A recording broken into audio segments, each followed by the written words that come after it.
would you do if you run completely out of cash? What would you do if you wanna cut a dash? Polish up the shoes, throw on something fine. We don't talk about diesels, I'm running on style this time. Cruising down the boulevard, wheels gleam in the night. Beige leather interior, looking chic alright. Money's a little tight, but I'm feeling brand new. Living large tonight, no budget reviews. Blues! What do you mean I'm not getting paid for this? Right, viewers, we're ticking off the very final car in a very, very long saga of all the Rover R8 models. The R8 model of Rover 200 to 400 was introduced in 1989, and actually some variants were made until 1999. This one, the three-door though, one of the rarer variants, particularly this 1993 220 GTI. The GTI wasn't actually made much longer after this car was produced in July 1993. It's got a slightly later registration date, I think August or September 1993. In the autumn of that year, the grille was introduced that many of you will be familiar with, and also the rear lights were changed, and then the GSI name was given to the GTI. It's actually correct as well to have these earlier rear lights with indicators on them. The correct rear spoiler, correct wheels. In this flame red it looks fabulous. The car's done 29,000 miles, which is just fantastic. I'm very grateful to have had this car brought to me from another part of Cheshire by Peter, who owns this, and I saw this car actually in April at the Longships Nottingham event in Derbyshire. So very, very rare 220 GTI three-door like this. Really, really nice. The only thing I would say is that this car's got just some of the typical R8 rust spots. We've got sort of just the front wing here, just change the wing. Bottom of the door is another common one here. Then the rear arch there, and then just the back of there. So it's got all the sort of common bits, although to be honest, Peter's going to have it done. It's not really that serious. There's far worse things in the world. As you can see, we're very proud of the fact this was a twin cam engine. It's the T-Series, generating 134 horsepower. You could also get a turbo version of this, but that's very, very rare. Open up the boot, we can use the interior release or we can use the key. I actually drove a full 20 GSI from about this sort of age back in December, also not too far from here, has the same engine. Boot's quite spacious. You can see the parcel shelf is in two bits. We've even got a blind in here as well, that's interesting. The speakers are just here. We've not got any rear head restraints. I don't think it came standard on the GTIs. Obviously GSIs and things might have got them. You can just fiddle with this boot carpet a bit just to raise it up and see what sort of spare we've got under here. The boot floor's great in here, isn't it? Very good. Come on. Finally, right. Ooh, yes, a full-size alloy spare.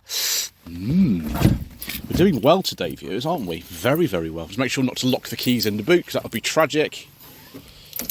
I love the fact that this spoiler hasn't got paint peel over it. I used to have, many years ago, a 216 SLI automatic from 1996. It was a late registration one, and the spoiler was peeling everywhere. This one's brilliant. The paint's actually very good on this car, considering it's bright red and this car's from the 1990s. You know, it's a 93, so it's 32 years old.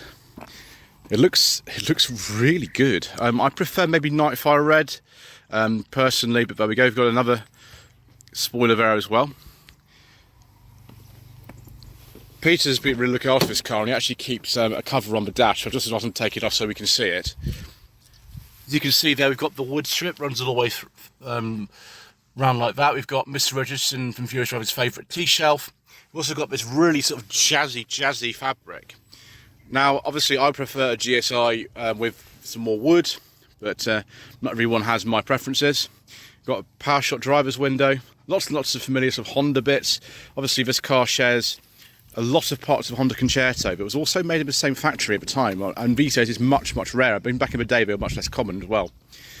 Now, this seat height adjuster is not that good really, because the seat's right on the floor and there's virtually no headroom for me, so that's not very good. So just step in the back. Obviously the 3-door occupied this strange place between a normal 5-door and a coupe. It's one of the only instances I can think of where a manufacturer actually had a 3-door and a coupe in their range, aimed at slightly different market segments. So just put that back there. So about the same rear legroom as a 5-door, unsurprisingly, but also this interesting kind of window treatment, a bit like a Sierra XR4i. I wonder if that was an inspiration when we were designing this car in the late 1980s. We've got 3 seat belts at the back as well, which is good. Even clips in there, actually, if you don't need it. And an armrest, leather armrest. Yes, please, viewers. I mean, I like a GSI, but this GTI is shaping up to be rather nice. We've even got height adjustable seat belts in here. We've got the sunroof blind, which always looks like, which Jeremy Clarkson, I think, described like the one in the 800, a bit like a Ford Orion. It probably is, to be honest, a bit like a Ford Orion. Little ashtray down here with some money. All pound coins. Can't spend those. And even a way of tucking the little seatbelt buckles away so that you don't get them in the way if you're folding the seats or whatever you're doing. Very good. Very thoroughly designed car, the R8. Mr. Richardson from Furious Driving and Ian Seabrook from the Hubnut channel. Also, other people absolutely love these. And of course, I've owned 3 of them, so I would also be in that category too. So, very nice. Let me just free myself in post-prison. Mr. Manning from the Matty's Cars channel, because I must do what he says. So, lots of nice equipment in here. That lovely Honda electric mirror switch from the late 80s, a coin tray. Have got any more coins in here? No, so the coin tray doesn't contain coins. Interesting. Right, we've got the electric sunroof control there. It's always a bit strange to me. I would have thought electric sunroof control would be sort of up here, but they're not on these cars. They're there. And then these switches here for hazard lights, the fog lights, and the heated rear windows there as well. Now, because this car's got front fogs, it's a GTI, there's a separate switch down here for the front fog lights. You can adjust the steering wheel for height. I might actually do that before we take it for a drive, because it's not that comfortable actually like this. It's really weird. If you didn't have a seat height adjuster, the seat would be lower. Never mind. Typical kind of early 90s Japanese inspired controls, obviously the same on a Concerto. If this car had air conditioning, that would be here, but it's a very, very rare option. I've hardly ever seen any R8s with it. I think the only ones I've ever seen have been the Japanese import coupes with air conditioning. It wasn't took very much. This car's probably got ABS though, which is good. We might need that if you're an enthusiastic driver. Glove box. I'm afraid my secret mission documents aren't going in there today. Only spaces you can get them in though, because I've done it previously. The door bins are really weird. They're very long, particularly in this 3-door model, because the door is really, really long, but they're not very wide. So you've got to be careful. The secret box would fit in there just fine, but anything else that's sort of bulky, I think you'd have to put somewhere else. One thing you don't get, I don't think, in any version of the R8 is an armrest in the middle. Not even on the sort of 420 Touros or anything. I don't think they get them. I might be wrong. Digital clock there, very neat design incorporated into the wood. Now, if you had the absolute base model 200 R8, which was a 3-door, it's called the 214S, you wouldn't get any wood at all. You got absolutely nothing. No wood, no alloy wheels, no central locking, nothing. I have seen one of those, and it's remarkable just how basic it is. But obviously we like luxury in this channel, viewers. We like a bit of sportiness, and so a nice GSI or a nice GTI is what we like, particularly with some headlamp protectors. So here we are, the 2T series engine, which was a development of the previous M series engine, which some of the earlier 200 R8s did come with, although I've not seen many of those. In this case, this later T series are at 134 horsepower, which is actually quite a lot. Cam belt covers just here. It's not too difficult to do the cam belt on these. Interestingly enough, these cars came with 2 British petrol engines, the K series and the T series. Obviously the M series is just an earlier version of the T series, and also 1 Japanese engine, the Honda D series. Now, on a Honda D series, the gearbox is on the left and the cam belt covers on the right. So when they developed the car in the late 1980s, they had to engineer it two completely different drivetrains turning in opposite directions, which is a crazy state of affairs, but there we go. So yeah, British engine, pretty reliable to be honest. T-Series, not too bad. They're not like the K-Series and a reputation for head gaskets. You just got to look after them properly and make sure you don't ignore the camber intervals. I think the water pumps can be a problem on these as well. But yeah, plenty of power, plenty of torque. They drive really nicely with obviously the 1.4s and the 1.6s as well.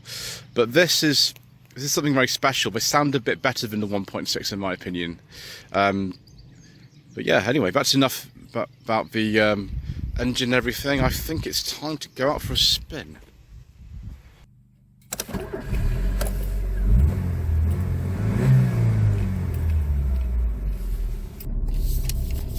Because I've owned 3 of these cars in the past, although none of them were 3 doors, they were all 5 doors and 1.6 automatics, everything seems very familiar to me. Although the problem with this GTI is this seat, it's just much too high, and this is for lower setting and my head is almost going out of the sunroof. So if you're tall, maybe consider one of the other models and might give them a bit more headroom. So the base engine of one of these when the car was launched in 1989 was a 73 brake horsepower 1.4 K-Series with carburettor.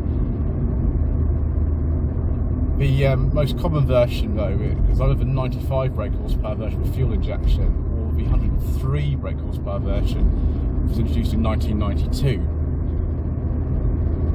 Both of those, of course, you've got to make sure the head gasket is okay and the cam belt's been done. Once it is done though, those engines can be really good. I've driven loads of K-Series engine cars, I know 3 of them personally, and actually they can be very good.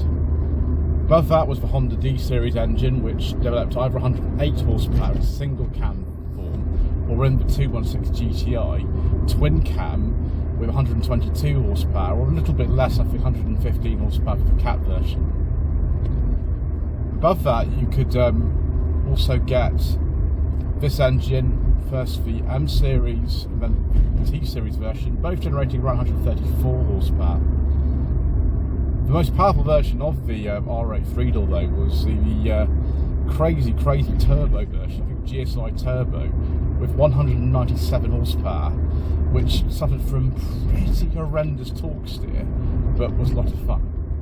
There are also some diesels available, but as usual, due to controversial government legislation and all kinds of other reasons, we don't talk about diesels on this channel. So we're a bit on an open road now. Let's see what the chassis is like. The answer is extremely good. With this GTI model, we've got alloy wheels, which makes a big difference to the handling of an R8 200 or 400.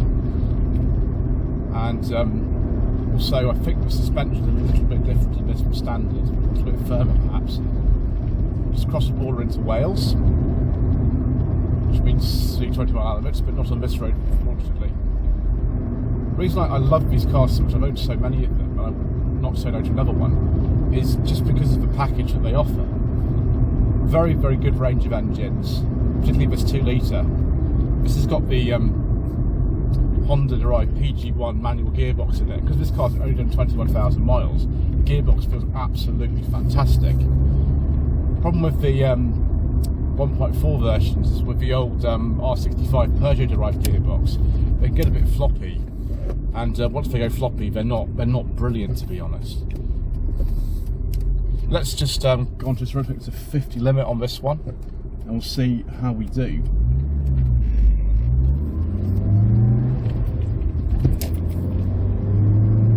Such a good range of pull from this engine. It's absolutely brilliant. I'm a really big fan of the T-Series. I don't think I'd really need, to be honest, the extra power of the turbo version. They're obviously far rarer and much better to look after. I appreciate them having driven one of those engines in both the tests, but this is absolutely fine for what most people would need. The car feels very nimble, they're not very heavy cars. Chassis development done both obviously in Japan and over here was very successful. This was probably the most successful car of the Honda Rover partnership that lasted from about 1980 until 1995. and you can see why they kept variants of this car in production until 1999, the Tourer and the Coupe and the Cabriolet. Obviously this three-doors has continued along with most of the other models in 1995 in favour of the R3 Rover, which actually shares quite a few components, although I prefer these to the R3s.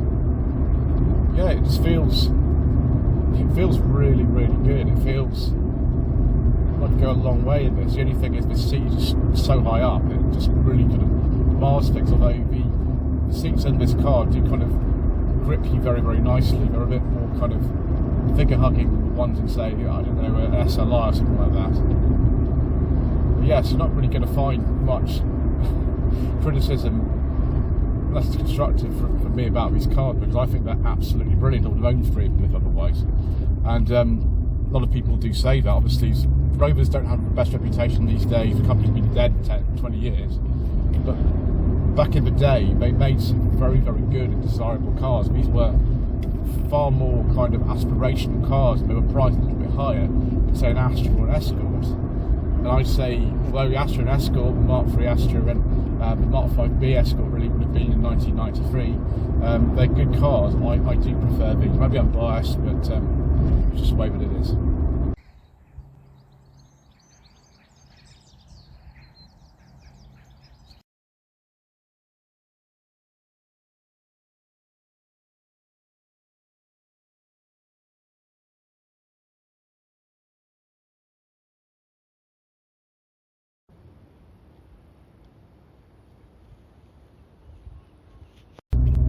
So how do we sum up the lovely Rover 220 GTI then, viewers? It's a really, really great car, this. My preference is a nice GSI with a leather interior. That's what I would prefer. But a lot of you, this is one of the best versions of the R8 you can imagine. The Tomcat Coupe is very good. I've driven Mr. Richardson and Furious Driving's one of those many years ago, and also a 216. So I've driven a 216 convertible, which Mr. Richardson and Furious Driving also used to own, and I've driven his 420 GSI Tourer. Driven plenty of my own 5-door ones and some others, and actually about 6 months ago I drove the 420 GSI 4-door, and a huge range of cars and engines, and an example of when we actually were doing things right in this country in terms of the mass market motor industry. And it's a real shame that we don't have that sort of thing going on anymore, because actually we pull our finger out, we can really do it. Obviously there were problems, these cars aren't perfect. I don't like this driving position particularly, and also the rust, like most cars of the 1990s, can be quite bad. Some of the engines are getting very old now, and of course these are classic cars. They're not really things that most people use every day anymore. You can use them every day, I used to, but really you're kind of want to be able to preserve one of these, because the numbers are decreasing. You can still buy an R8 for under £1,000, not a 220 GTI like this sort of condition, but there'll be a time when that's not possible anymore.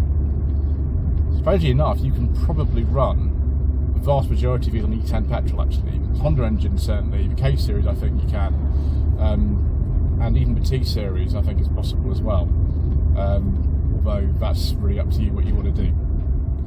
Anyway, thank you ever so much indeed once again for watching. Please don't forget to subscribe to the channel, like this video and leave a comment below, and we shall see you again soon for some more inexpensive motoring.